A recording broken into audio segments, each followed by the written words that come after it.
মালিক হিসেবে সত্যিই আপনি খুব বলিষ্ঠ, আর বন্ধুত্বের উদাহরণটাও দারুণ দিলেন। তার সঙ্গে আরো একটা জিনিস প্রমাণ করে দিলেন যে মানুষ হিসেবে আপনি কত ছোট। এভাবে আপনার সব গয়না তার জন্য বিক্রি করছেন সে তো আমি জানি, কিন্তু ফিরে এসে সে দাদা বৌদির কথা মনে রাখবে তো? কোথায় বড় বৌদি?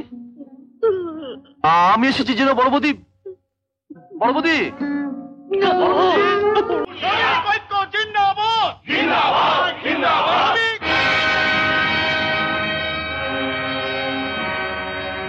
ওই এসছে।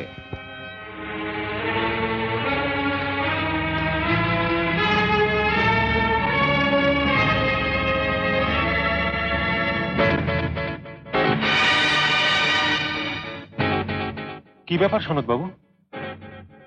লক আউট জানতেন না? কি কি জানতাম না।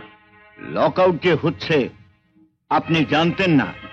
না, বিশ্বাস করুন সনদ বাবু, তপন আমাকে কথা দিয়েছিল। কি কথা? অনেক টাকা দেবে দালালির জন্য? দালালি?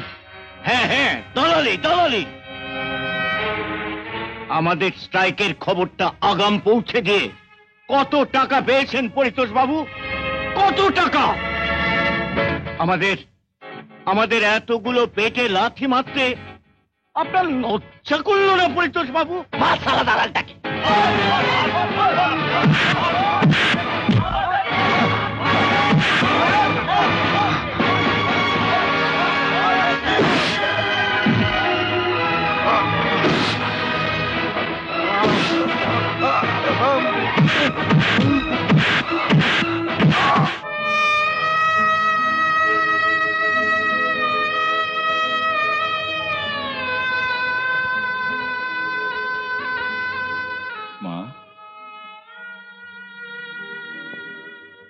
এত বড়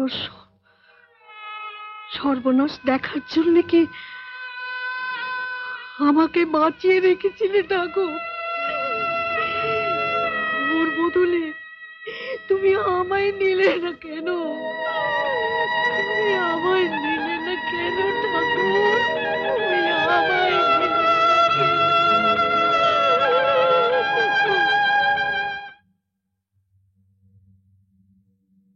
আরে কি সৌভাগ্য! আমি তোমাদের বাড়িতে গেলে দেখা দাও না, আর সেই তুমি আজ নিচে আমার বাড়িতে এসছো।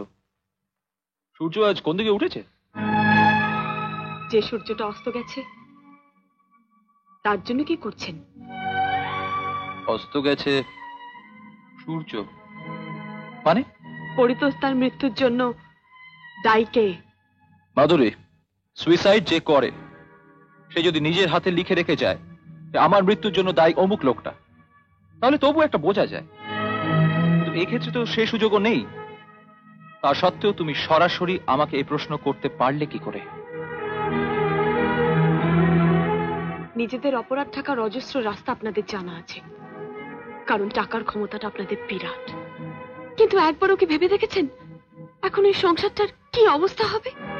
ইউনিয়ন বাজি করতে গিয়ে যে নিজের লোকজনের হাতে মার খেয়ে মরেছে, তার জন্য মালিক হিসেবে চোখের জল ফেলার সময় আমার নেই। সময় নেই? না, মানুষ হিসেবে পরিতোষতাকে আমি পছন্দ করতাম। বন্ধুর দাদা হিসেবে তার জন্য আমি সত্যিই দুঃখিত। কিন্তু লক আউট পিরিয়ডে বাইরের দাঙ্গায় মরে যাওয়া মানুষের জন্য কোম্পানি কিচ্ছু করতে পারে না। চমৎকার। মালিক হিসেবে সত্যিই আপনি খুব বলিষ্ঠ, আর বন্ধুত্বের উদাহরণটাও দারুণ দিলেন। তার সঙ্গে আরো একটা জিনিস প্রমাণ করে দিলেন যে মানুষ হিসেবে আপনি কত ছোট।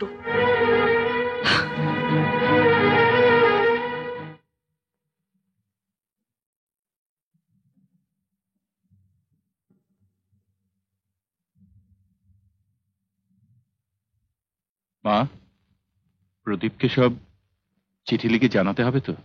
না, প্রদীপকে কেউ কিচ্ছু জানাবে না, তাহলে পড়া বন্ধ করে চলে আসবে। আর পড়া?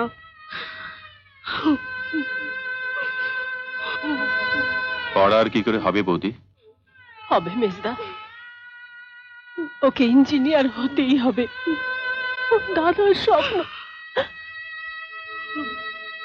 ও দাদার স্বপ্ন সফল করে তুলতেই হবে।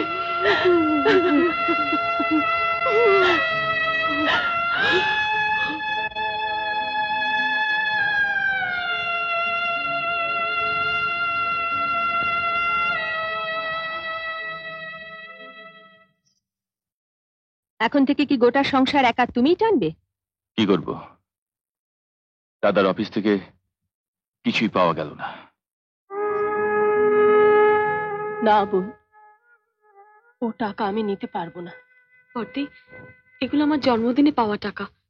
এ টাকা নিতে তুমি আপত্তি করছো কেন? তোমার ওই দুহাত ভর্তি ভালোবাসা ফিরিয়ে দিতে আমার খুব খারাপ লাগছে। যদি সত্যি কখনো তেমন দরকার হয় আমি চেয়ে নেব।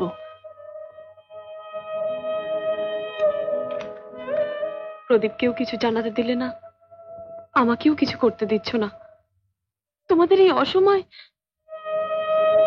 আমাকে ভুল বুঝো না মাধুরী, প্রদীপের পড়ার খরচ তো আমি চালিয়ে নিয়েছি। শুধু শুধু আর তোমার টাকাগুলো কেন নেব বলো?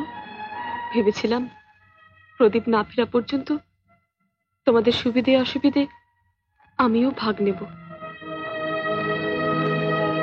দিলে না।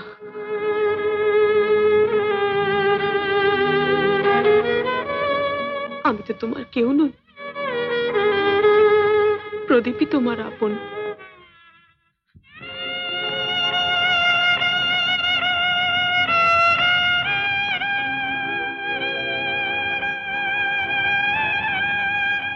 এর দাম 1,000 টাকার মতো হচ্ছে।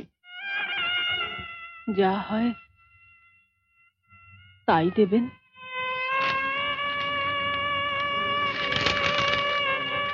একটা কথা জিজ্ঞাসা করব? বলুন। এভাবে আপনার সব গয়না কার জন্য বিক্রি করছেন সে তো আমি জানি, কিন্তু ফিরে এসে সে দাদা বৌদির কথা মনে রাখবে তো? একটা কথাও বলছিস না যে? এত বছর বাদে দেখা হলো। বড়দা এতই ব্যস্ত যে একবার এয়ারপোর্টে আসতে পারলো না। বিশ্বাস করো মেজদা, আমি তোকে একা থেকে ভাবতে পাইনি যে বড়দা আসেনি।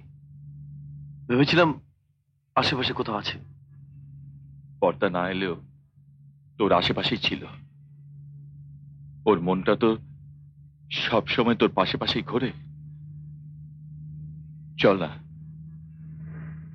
বাড়ি চল।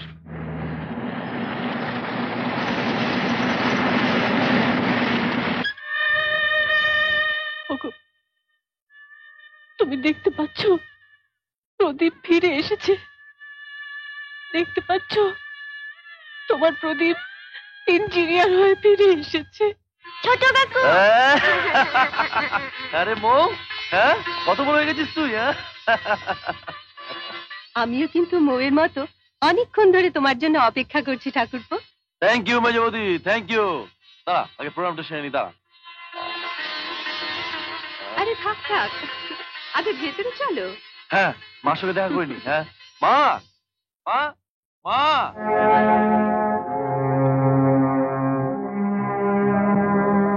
মা, প্রদীপ, মা।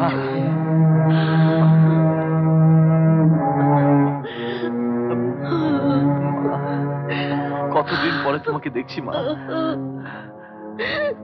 কতদিন পরে। এ কি মা, তুমি কাঁদছো মা? আজকে আজকে এই আনন্দের দিনে তুমি কাঁদছো মা? হ্যাঁ বাবা, আজকে বড় আনন্দের দিন। তাও তো কান্নাকে আটকাতে পারলাম না। কেন মা, কি হয়েছে?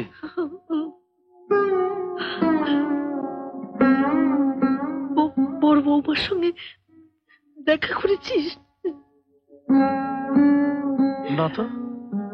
কোথায় বড় বৌদি?